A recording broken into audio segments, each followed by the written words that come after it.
एक बार की बात है, एक लड़का एक बुजुर्ग बाबा के पास जाता है।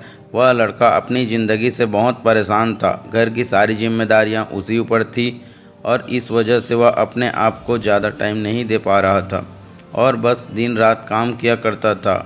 वो उसके दोस्तों और फैमिली को टाइम बिल्कुल भी नहीं दे पाता था। उसका जो दोस्त थे वह घूमने जाया करते थे, लेकिन यह नहीं जा पाता था और इसी वजह से वह उसकी खुशी छीन सी गई थी।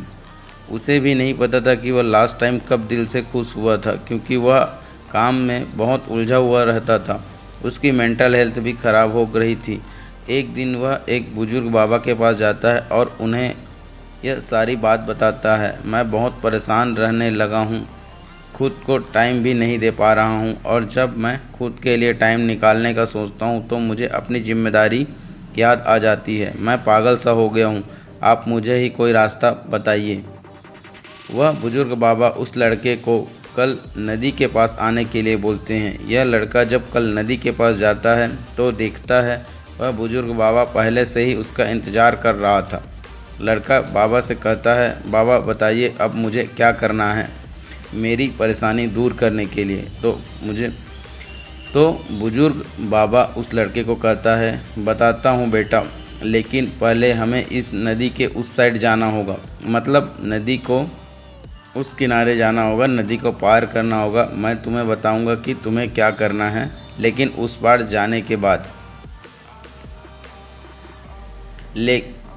लेकिन लड़के को उनकी बात समझ नहीं आए कि नदी की उस किनारे जाने के बाद ही क्यों बताना चाहते हैं।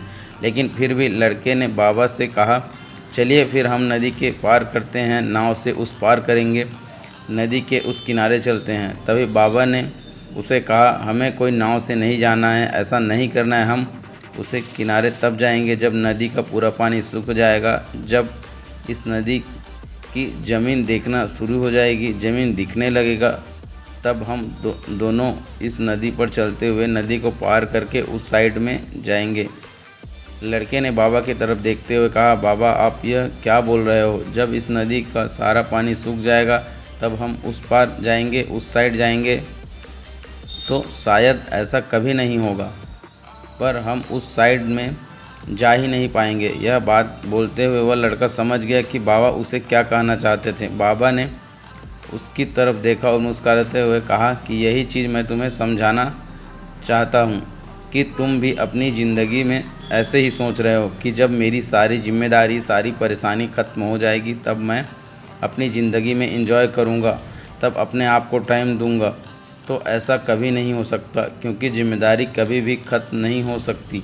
अब वह लड़का क्लियर तरीके से समझ गया था कि चाहे अमीर आदमी हो या गरीब आदमी हो, ऊपर से कुछ न कुछ जिम्मेदारी सबके पास रहता है और वह उन्हीं जिम्मेदारियों में से कुछ टाइम निकाल कर अपने परिवार को, फैमिली को, दोस्तों को टाइम देने लगा। इसी को ही ज़िंदगी कहते हैं। उस लड़के को पूरी तरह से समझ में आ गया।